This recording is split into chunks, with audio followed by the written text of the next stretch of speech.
To be India's Prime Minister is one of the most powerful positions in the world, but it's also one of the most difficult jobs in the world. I'm Barkha Dutt. You're with the Mojo story. In a few moments from now, we'll be talking to the author of a fascinating, compelling new book that asks that most philosophical but also meaty of all questions: how do prime ministers decide? The book takes you deep inside decision making in the corridors of power, also talks about the loneliness of being right at the top, but also looks at the tenures of six different prime ministers of India and some of their most controversial, contentious, dramatic, cataclysmic decisions. It is a must read book for anybody who's interested in Indian politics. It is based on hundreds of first person interviews and the author's own experience as a veteran and leading journalist of India.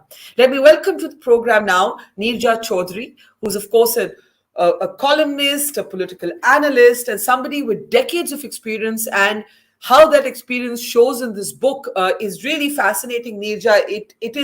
It is an unputdownable book, and I know that's a cliche that is used for so many books, but I truly mean it. It's an absolutely fascinating book. And let me start actually with what many people today feel, that our present prime minister, whom you have an epilogue on and you say that you need the benefit of hindsight to really write about him, and Indira Gandhi, these parallels have been drawn again and again and again and again. In the course of researching your book, despite the fact that Karan Singh told you that Narendra Modi wants to be like Jawaharlal Nehru, do you feel today more than ever before that if there's one person or any person that Prime Minister Modi has modeled himself on, it is Indira Gandhi? I think there are many parallels between Narendra Modi and Indira Gandhi. We know them. Both are strong prime ministers. Indira Gandhi was a strong prime minister, head of majority government. So also is the case with Narendra Modi. They had very powerful prime minister's office, and they moved through the PMOs. Indira Gandhi, had a between what I call the golden years between 67 and 73. She had P.N. Haksar, who headed the Prime Minister's office, and she had a coterie of what was called the Kashmiri Mafia. These were powerful, able bureaucrats through whom she ruled. Later, she depended on Sanjay Gandhi, but so also Narendra Modi. He rules through the Prime Minister's office. Decisions are made there, often passed on to the ministers to execute. But his officials are much more low-key, much more under the radar. So that is the difference. But I would say Narendra Modi has taken a leaf out of the book of many prime ministers, not just Indira Gandhi.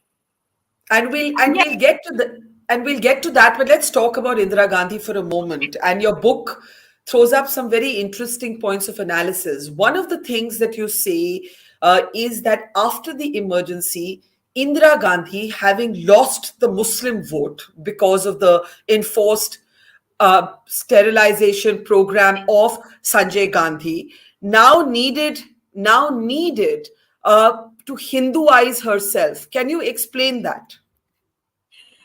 Indira Gandhi had put the RSS chief and many RSS workers in jail during the emergency. And the RSS leadership was in touch with her and had written several letters to her that I have cited in my book. And they have also come out in earlier books. But she did not meet them. Then they moved through Vinoba Bhave, and Vinoba managed to soften her a little. It was only when just before the 1977 elections that she reached out to them. And she said, Sangh chunav se alag ho jaye. And they wrote back saying that decision had been made to support the Janata Party, the opposition, and they would be in touch with her after the elections. After the elections, it was a different story. She'd been routed and Janata Party had come to power. But during those years when she was out of power, She Hinduized her persona, her politics. There was no major temple in the country that she did not visit. And she realized that she had lost the support of the Muslims during the emergency because of the enforced sterilization, a policy pursued by Sanjay Gandhi. And she needed to somewhere make up. And the RSS was also in touch with her during this period. She never met them. Neither did Sanjay Gandhi meet them, but they were in touch with both. And she had said privately when she won 353 seats in the 1980 elections, when she bounced back very convincingly, that part of her victory but she could attribute to the support of the RSS. Later, of course, 1984 elections, we know that the RSS openly supported her. But in 1980 elections, that she got such a number which was larger than the number she got after the Bangladesh war, that election. So Can she I had, can I can I ask you to talk a little bit more about, you make this reference in your book that the RSS leaders made many overtures to Indira Gandhi, and today you're saying, and you write in the book, that one of the reasons that she was able to bounce back was because she had this support. Why did the RSS make these overtures to Indira Gandhi? Was it because she Hinduized herself, as you call it? yes, Explain I that. think the RSS had been uh, there was admiration. 1971, when she carved out Bangladesh from Yeah. Pakistan, she played a very critical role. They admired her for it. They wrote to her about it. 1974, when she did the nuclear test, they admired her for it. So they admired her as a strong, powerful leader. And then when she began to Hinduize herself and visit these temples, they made this comment, Indira Gandhi sabse badi Hindu hai. So they felt she could be the face of the Hindu politics that they wanted to pursue. And one other factor, of course, was that Atal Bihari Vajpayee at that time, the Jansangh had merged its identity in the Janata Party, but he was trying to secularize his image. He had written an article openly critical of the RSS and asking it to open its doors to the non-Hindus. Plus, in 1980 elections, the Janata Party decided to project Jagjeevan Ram as its prime ministerial candidate. And that did not go down very well with the Jansangh base and the RSS base. So they were looking probably at an alternative figure who they could back and who would fulfill their agenda or pursue their agenda. But So but but they isn't that ironic that you had Indira Gandhi trying to Hinduize herself and Atal Bihari Vajpayee trying to secularize himself? That's right. That was the politics of that time. Absolutely. And in 1980, of course, Advani and Vajpayee formed the Bharatiya Janata Party. And Gandhian socialism was the policy Vajpayee pursued. And 1984, the BJP was left with only 2 Lok Sabha seats. So that policy did not pay them dividends at all. But certainly, she tried to use the RSS and the RSS tried to use her. It worked both ways. Now it's quite ironic because if we take an example from more recent contemporary politics, Pranab Mukherjee went to the RSS headquarters, and the present Congress, of course, thought that that was a terrible thing to do. But here you're talking about Rahul Gandhi's grandmother, effectively doing business with the RSS. Look, Indira Gandhi, she understood power and she understood statecraft. And if you had to run a country like India, you needed to know about groups that were opposed to you. You needed to have all the information. You didn't needed to know how to handle them, when to do what. So I think from the early 70s, she had her own, and I've said this in the book, she had her own independence channels to the RSS, which gave her information outside the intelligence network. And Now, your book says that Indira Gandhi, at one point, the two characteristics that defined her were religiosity and nationalism. These are the exact two traits that I might use to describe the current prime minister. Yeah. religiosity and nationalism. Yes, absolutely, absolutely. And I would say, Barkha, but what she did very skillfully was to come across as pro-Hindu and pro-Muslim. She was neither anti-Hindu nor anti-Muslim. That was a very skillful navigation that Indira Gandhi managed to do. And that So was she something Rajiv Gandhi didn't manage to do. And I think successive prime ministers, Narasimha Rao also didn't quite manage to do that fully. She was the so one who did she it very so well. so she managed to Hinduize herself without appearing anti-Muslim. That's right. And the Muslims went back to her in 1980 also. Some Muslims went back. And one of the things you say is that she was able to win after the emergency because she reached out, among others, to the man who had defeated her, the ignominious defeat at the hands of Raj Narayan. Indira Gandhi, at one point, I think, according to your book, tells Ambika Soni that I don't want to see your crying face. I don't want to see your dejected face. Basically, get ready to fight another day or leave politics. If you can't That's face the right. heat, get out of the kitchen, right? She said, I want to see all the 32 teeth. I don't want to Yes. see this long face. Otherwise, if Yes. you don't feel up to it, then you can quit politics. So yes, she decided to fight back. And what has fascinated me always is why she went in for election, and that continues to be a part of the debate till today. But how she came back to power in 33 months? I think very few leaders, hardly anyone that you can think of, would have done that, having been routed all over North India. And that was, real politics at its best or worst, whatever you want to call it. Yeah, let's talk a bit about her weakness. Her fatal flaw, her fatal weakness was her son Sanjay Gandhi, right? And I think you say that they were, he was the one who really, in a sense, defined decisions that she would take, mistakes even that she would make. And there's also a very, very interesting anecdote about how Sanjay Gandhi dies. Sanjay Gandhi actually dies, of course, in a crash. But Indira Gandhi, his mother, is urging him not to go up in the plane, and she is basically, there is a rumored Janam Patri that actually says that it's not auspicious for Sanjay Gandhi to go up in that crash. Madhav Rao Scindia, who's supposed to travel with Sanjay Gandhi, doesn't eventually take that flight. Tell us that story. The Chamunda story, yeah? Is Yes, that what you're saying? yes, Just before that, I want to say, Sanjay Gandhi was responsible for a defeat. He was the extra constitutional authority in the emergency. Sanjay Gandhi yes. was really responsible for a victory in 1980. And some of the opposition people had said that Sanjay Gandhi had a Machiavellian mind. We had nobody on the opposition side who could match that. So anyway, after she won in 1980, she had decided to go to Chamunda. She believed very much in the Chamunda Devi and would send money there, and Prasad every month she would send money there, and Prasad would come to her from the temple. And somebody decided for her to give Chamunda a miss. They were coming from Jammu, I think. And a day later, Sanjay Gandhi crashed in this new plane that he had acquired.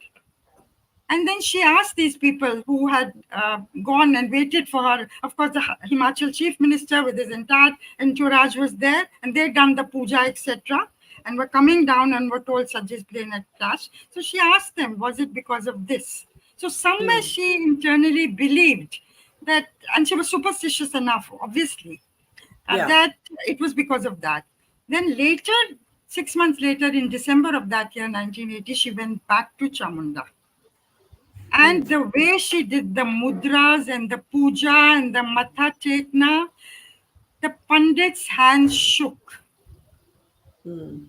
And she just wept and wept and wept. And then the pandit told her, you're not, you're not to cry anymore. You have that many crores of children now that you have to look after. And then she came out of the temple and she planted trees, which, the tree planting was part of Sanjay's program, 5-point program. And then she came back, and that day she addressed a meeting in Delhi, and she called Rajiv Gandhi to the stage and introduced him to people who were there.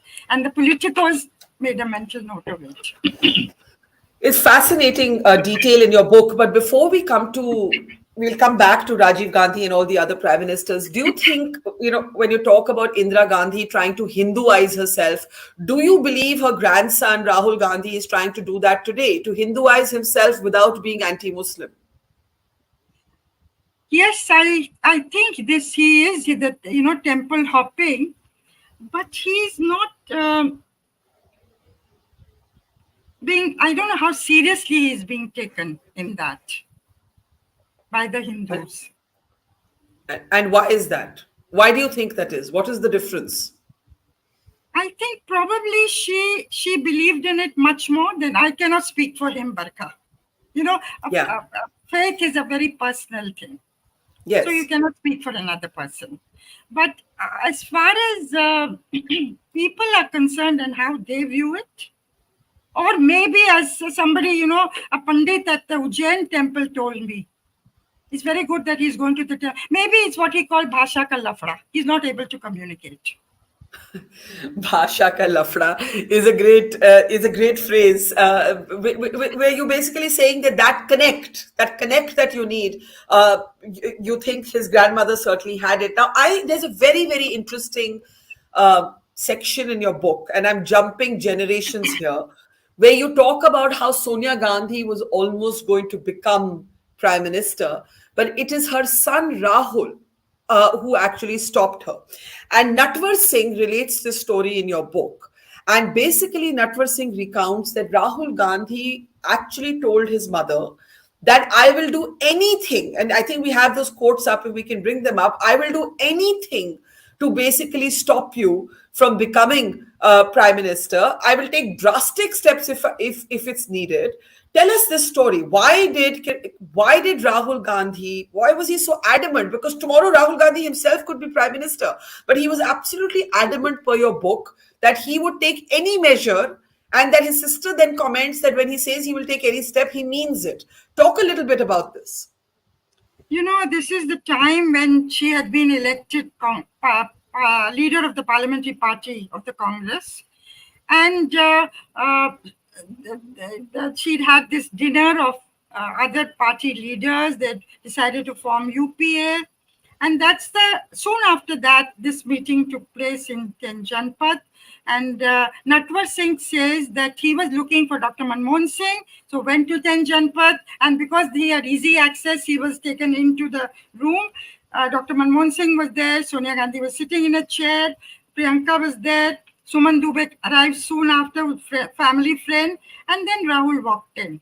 And Rahul said to her, what you've quoted just now, and that my dadi was killed, my father was killed. In 6 months, you are going to be killed. And I'm not going to allow you to do this. You have to take 24 hours to decide. And otherwise, I will do something drastic. And she was quite distraught, and she went in, then she went out to a meeting. Senior party leaders were waiting for her.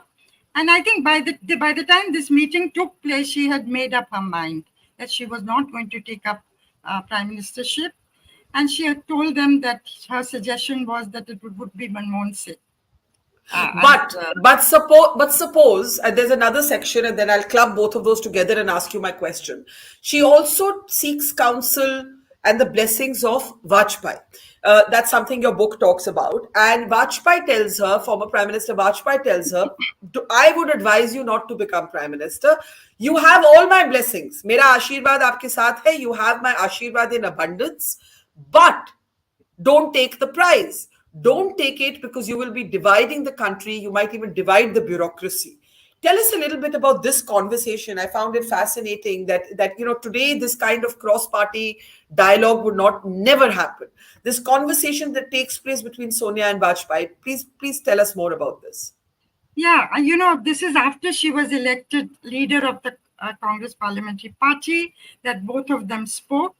And she asked for his Ashirwad. You're right. To do that, from your opponent is a big thing. But you must also remember when the parliament was attacked, she had called up Vajpayee to ensure that nothing had happened to him. And he was very touched by that. So they had a very cordial relationship, even though they were opponents. And then Vajpayee told her this, what you have just said, that you have my Ashirvad in abundance, but I would advise you not to take it up because it would divide the country and the civil services. And again, for somebody who was about to become prime minister, for an opponent to give that kind of an advice was also very unusual. But you But know, you know this. what?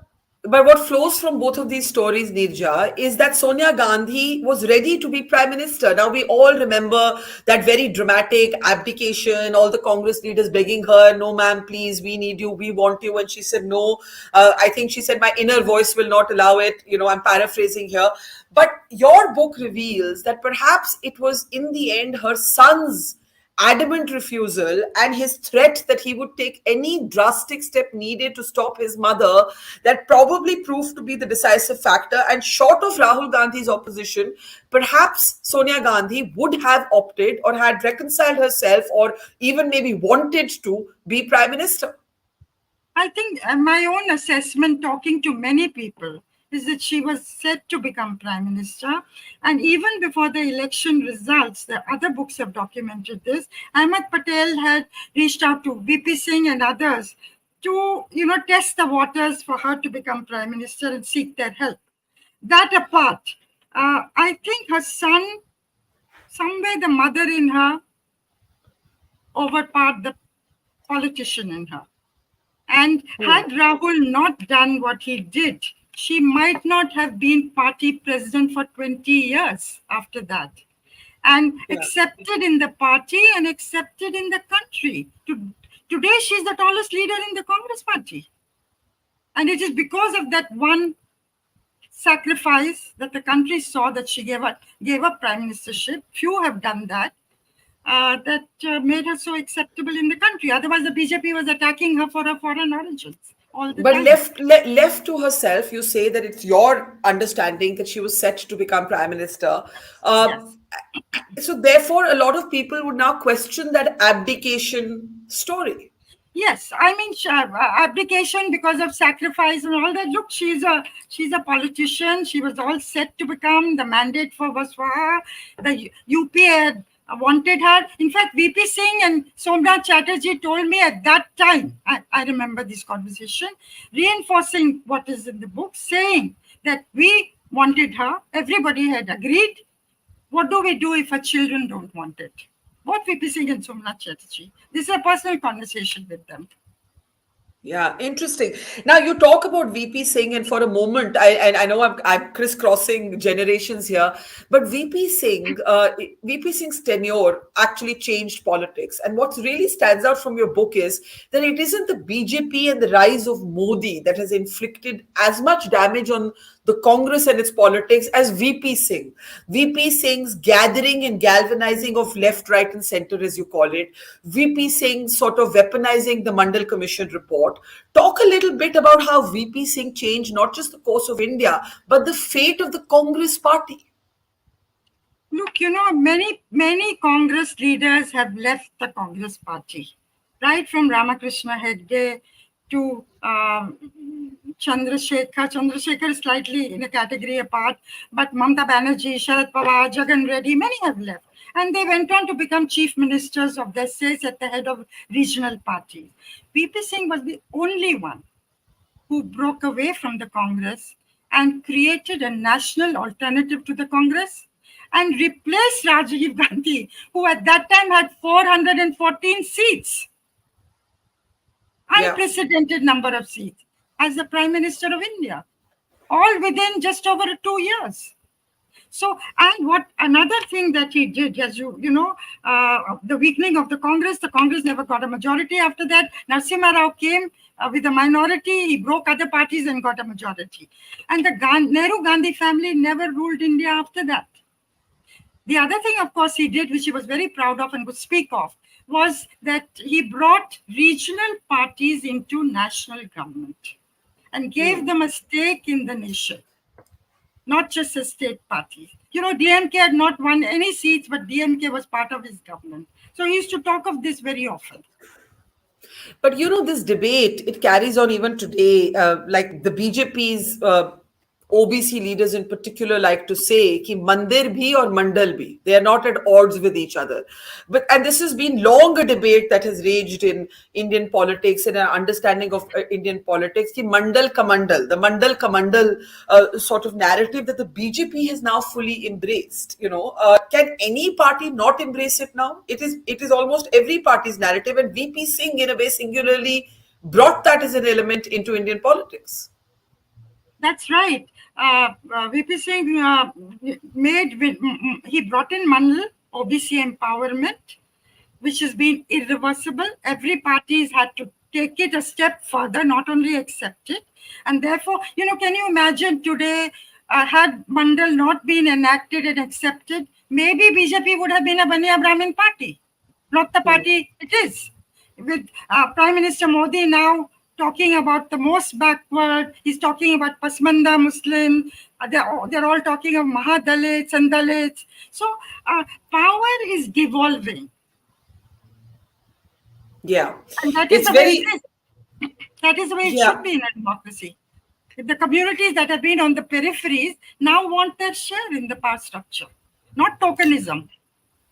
I think the legacy of mandalized politics is here to stay, and there's a large degree of consensus on it.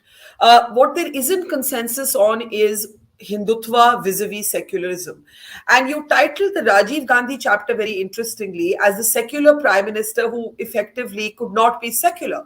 And you look at Ayodhya, the Babri Masjid, the locks, the unlocking. You raise a question: was it Arun Nehru? Was it Rajiv? And then, of course, there's the Shah Banu legislation, and you actually talk very interestingly about how, of course, when Rajiv Gandhi's government brings in a legislation to overturn the Supreme Court's decision to give a poor Muslim divorced woman basic alimony, for whatever reason, basically quoting the Hindu sentiment, the Muslim sentiment rather, the Muslim orthodoxy, Rajiv Gandhi overturns this. So he's trying to play with both communities, court both communities politically. Now, you write about how Sonia Gandhi had reservations over this bill. Talk a little bit about that. This is something DP Tripathi, who became an NCP leader, very leading MP, no longer alive, who told me this. And he was very close to Rajiv at that time. He was in and out of their home and advising Rajiv. And he told me that he had himself heard Sonia say that, Rajiv, if you cannot convince me of the Muslim women bill, how will you convince the country? And the bill was brought to undo the Shah Banu judgment, which was to give alimony to this old Muslim woman. And the courts had initially given her only rupees 25 per month. Later it became 179 rupees. And then the Muslim community was up in arms, and Rajiv tried to balance this by getting the locks at the Ram Janmabhoomi Babri Masjid structure open, which was done. And then he fell between two stools. He pleased neither community. And of course, the BJP and the Vishwa Hindu Parishad tasted blood that the Mandir could be built. And of course, the politics of the 3 decades after that, we know what happened. It led to the rise of the BJP in a phenomenal way. So you think that maybe if Rajiv Gandhi had not gone against the Supreme Court judgment, maybe the triple talaq judgment would have played out differently today. Maybe he would not have felt the pressure to unlock, the locks at Ayodhya. Politics might have been very different had he not made that one singular error that he could not even convince his own wife of. I would say it wasn't a very easy decision, Barkha. Why? Because the Muslim community was agitated. And Muslims had supported, as I quote M.J. Akbar and others saying in the book to Rajiv, the Muslims treat you like family. What happens if you don't do anything? So he was buffeted around, to do it, not to do it. This went on for many, many months. And to lose the support of the Muslims was not an easy decision to have taken. So I think he didn't understand the hold that caste and community had on the Indian psyche. So certainly it required huge courage. He could have done it, yes, what you say, because he had this absolutely brute majority, 414 seats. So Yes. even unpopular decisions he could have taken, reached out to the Muslim community, but that is not a route he took. But Hmm. I do say that it was not an easy decision. But imagine that Sonia Gandhi told him that if you can't convince me, how will you convince the country? That's quite something. Let's talk a little bit about Narasimha Rao. Probably the most opaque, hard to decode prime minister that India's ever had, who turned not taking decisions into a fine art. And you and everybody, and you included, talk about his inaction on preventing the demolition of the Babri Masjid in Ayodhya. You also raise a question, was he in the know? Was it not just inaction? Was this a pact that he had with the right wing? What is your own conclusion? Look, I found no evidence that he actually colluded with them to bring down the mosque, but that he had an idea that it could be brought down, yes. So was he complicit? Possibly, yes. And what he said to this group of journalists led by Nikhil Chakravarti, editor of Mainstream, who was also a friend of his, uh, and this was a few days after the demolition. Nikhil Chakravarti said to him, "So we hear you were doing puja that day when the masjid was coming down, and other people believe that he was sleeping." This was the buzz in Delhi, if you recall. And he was provoked enough to say, "Dada, I was born in Rajniti. You think I don't know Rajniti? I allowed it to come down." And words to the effect that it would take the winds out of the sail of the BJP. This festering sword would be taken out. So maybe that is what he believed. And during his term, Barkha, Mandir was put on the back burner. And 1 year down the line, the Congress won elections in North India. Maybe while the Hindus wanted the mandir to be built, maybe there was a sense of guilt that they didn't want it done this way, the masjid to be brought down in the way it was done by people getting on top, and nobody is being held guilty till today. Yeah, now of course in January you'll have the Ram Mandir inauguration. It's a Supreme Court decision. It's cross-party support for it. So really, all of these decisions at different moments in history have redefined the course of politics and the future of India. Let's talk a bit about Atal Bihari Vajpayee. A very, very interesting relationship between the Vajpayee government and the RSS. Very different from today, where clearly Narendra Modi is bigger than the RSS. The RSS had some veto powers over Vajpayee, in choice of finance minister, Jaswant Singh getting caught in the crosshairs of that. Your book looks at Vajpayee as this sort of moderate voice in the Hindu ecosystem. Who do you What do you think Vajpayee was driven by? Because it's not as if Vajpayee did not identify as a Swayamsevak. He did identify as a Swayamsevak. Yes, he was a pracharak. Absolutely, he came from that stream. And I remember Mr. Advani often used to say this. But, and he would find this very galling in some way. We came through the same stream. He's seen as a moderate and I'm seen as a hawk. Yes. But there were various things, I think, that made him a moderate, Vajpayee. I think at heart he was a moderate. At the end of the day, of course, parliamentary politics, his friendships across parties, he had a relationship with Narasimha Rao, which was, again, I have documented it, fascinating how they Yes. helped each other politically. And but at the end, and he did so many flip-flops. If you look at the issues on the temple, again, I have documented, he said one thing one day, another thing another day, and yet people forgave him for it because somewhere they thought he was doing it under pressure of the RSS. But I think at the end of the day, Barkha, I say this at the end of my chapter, was Vajpayee an overrated prime minister? Because if you Why look do at you his why do you say that?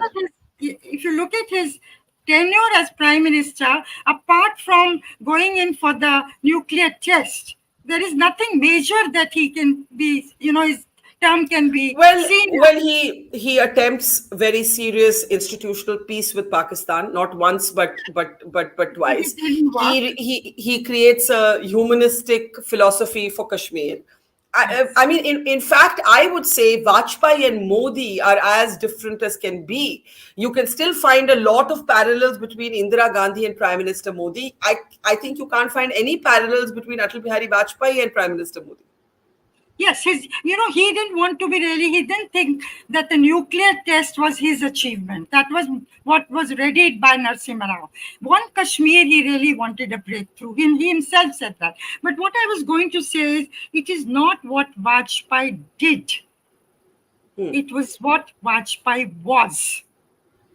That was his enduring legacy. And that was that India could only be run by consensus, a middle of the road approach. That's what made Vajpayee Vajpayee. Well, that seems like a very different India today, but we'll come to that. You raised the question, was Atal Bihari Vajpayee an overrated prime minister? But you clearly call someone else an underrated prime minister, and that is Manmohan Singh. Yes, Manmohan Singh, underrated prime minister, but I also said he triumphed. And that was the one decision, the Indo-US nuclear deal, where Dr. Manmohan Singh asserted his prime minister authority in a way not seen in any other decision. So he had a side to him, political savvy, killer instinct, and it took over 3 years, 39 months to get this through. And of course, he had the backing of George Bush, the US president. He enjoyed a chemistry with him. Of course, chemistry is not the only thing that determines decisions when two countries' interests are at stake, but he did have a chemistry with him, which is a factor uh, for getting the deal through. But it is a very fascinating side of Dr. Manmohan Singh that came to the fore while he How, how pursued do this. you how do you explain that Dr. Manmohan Singh, who was ready to lose his prime minister's chair, stake his government on this nuclear deal that Mrs. Gandhi was not really a fan of, then became the same Manmohan Singh who would not resign when Rahul Gandhi was clearly undermining his authority? How do we reconcile these two Manmohan Singhs? Look, I think this, as I say on this one issue, it is like almost my baby. I have to see it through. And of course, he believed, a new relationship with the US, strategic relationship, India getting nuclear commerce, all those factors. But I think somewhere at the end of it, he wanted to show through this one decision, I am my own man. I can be my own man. And he asserted in a way he had not asserted otherwise. Whether it was, when Rahul Gandhi tore up that ordinance, many people felt he should have resigned, but he Yeah. didn't for whatever reason. And he allowed the political decisions to be taken by Sonia Gandhi and the party, and the administration and the governance was to be his responsibility. That those demarcations don't really work. When you're prime minister, there is nothing like politics and administration to be separated. But then it was a very unusual model of coalition that they Yeah. had.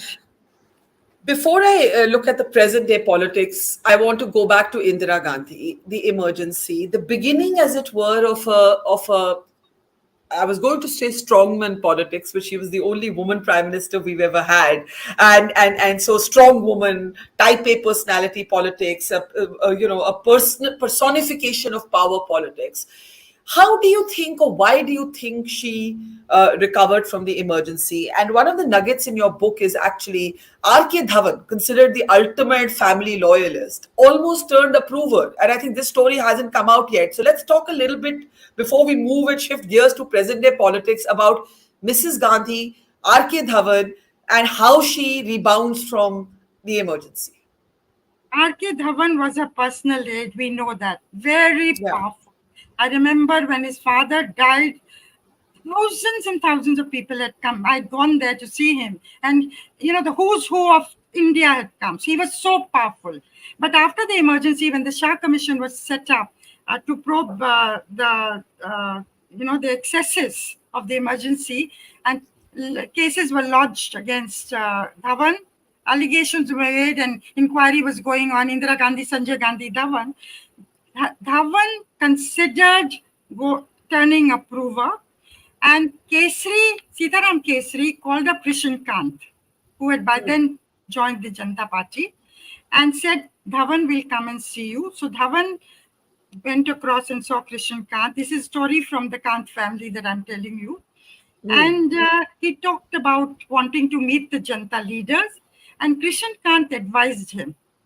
He said, Janata Party is not going to last very long, और आपने नमक खाया है, so I would advise you don't do it.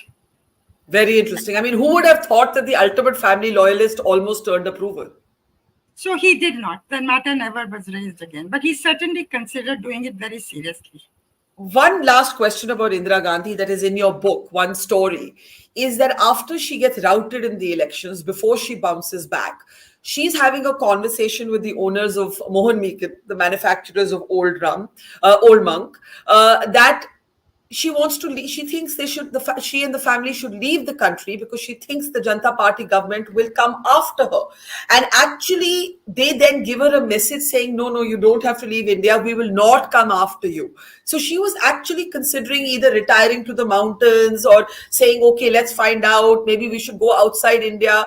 I don't think this story has come out. So please tell us more about this. Look, she was thinking of retiring to the Himalayas, taking a cottage somewhere and writing her memoirs. That certainly she was. And she had seen Morarji Desai. And she was worried not so much for herself, she was worried about Sanjay. And that is what, and they assured her no physical harm will come to Sanjay. But then there were these commissions of inquiry that got kicked into place. And it was the idea of Sanjay being targeted that got her to fight back. Had they left her alone, many people believe this, maybe history would have been different. You mean if they left her alone, she might have retired. She might have actually retired. Yes, that's right. Let's talk about today. You have said, other than an epilogue, that you need time and distance from Prime Minister Modi's tenures to write about him. Fair enough. But you talk very interestingly about how the Prime Minister has converted the image of loneliness, of being solitary, into a political asset. And there's this one image you talk about of him meditating. There's that image, this meditative image of the Prime Minister as an example of how he has channeled an essential loneliness of being the Indian Prime Minister, which each of them has felt at different stages, into political advantage. Explain that.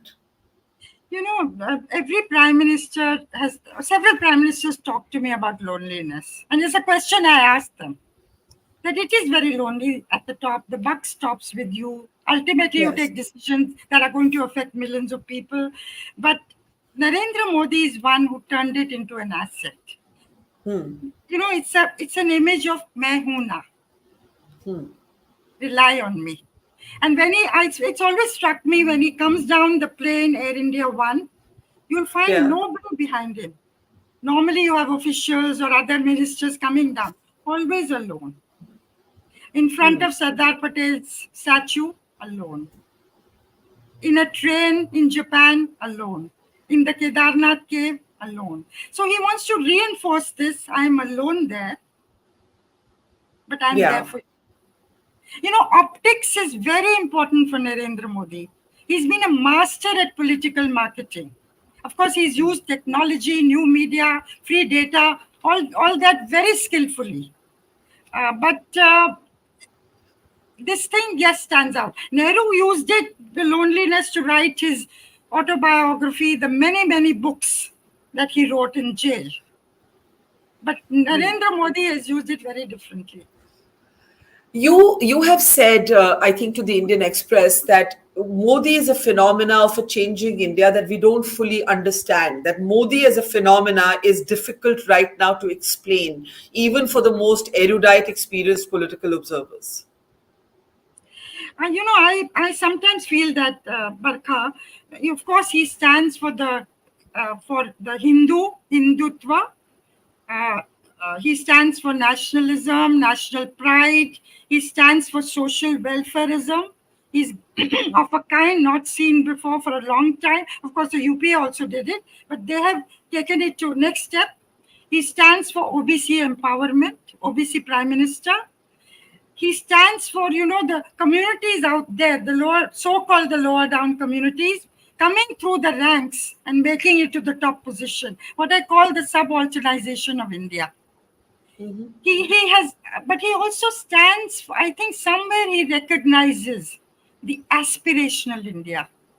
The small town India, the big village India identifies with him. We can also make it big. They have big dreams that he talks about. He doesn't talk about doom and gloom. But somewhere Yeah. I feel it's all I think you mentioned that whatever he does has to be on a big scale. Bhavya hona chahiye. The word he used was bhavya. Everything Yeah. has to be planned. Why don't we think big? Now, sometimes the big decisions lack the detailing, as with demonetization. But I think he resonates with an India changing. And that India and how it's changing, I think we have to probably understand a little more of. I want to Because end. I go into the field and you go into the field, that is what we try and pick up. Well, in the field, they tell you they love the fact that the prime minister is a bachelor prime minister without children because they think that equals non-corruption. So many people in the field have told me this, that उनका तो कोई है ही नहीं छोड़ने के लिए, तो वो तो हमारे लिए ही कर रहे हैं. So it's very interesting that in America, for example, you need your president to be a family man or a family woman. But in India, there is a great amount of sort of laudits or plaudits, as it were, for the single man or the single woman, the element of renunciation. But Neerja, let me end with a story from your book where Karan Singh, the veteran Congress leader, tells you that he believes that Prime Minister Modi, despite the fact that the party rubbishes the Nehru legacy all the time, that he uses not Indira but Nehru as a reference point. So I want to end with that story. He says that Karan Singh told me that he may not admit this, but I think Narendra Modi would like to be like Nehru and to surpass him. What did you make of that analogy? Did you agree with it? Do you agree with it? It's worth studying. It's worth Very studying. interesting. Very interesting. And in fact, the images we're playing are of the Prime Minister's Museum. And you talk about how at the entrance, the two portraits that you saw, I think that's there in your book. One is of the first Prime Minister of independent India and one is of the current. And that juxtaposition really captures so much. Neerja Chowdhury, it's been fascinating. We could do this for hours, but time is up. The book is excellent. Please do pick up, if you haven't already, Neerja Chowdhury's book that takes a look at how the prime ministers of India take decisions. It's full of anecdotes, nuggets. Even if you're not a journalist or you're not a politician, it's very accessible. It's delicious. That is the word I would use for it. Thank you so much, Neerja Chowdhury. Always a pleasure. It's great to see you here. Thank you for watching our work. If you haven't subscribed yet, don't forget to click the bell icon and subscribe to Mojo Story and support independent, robust journalism.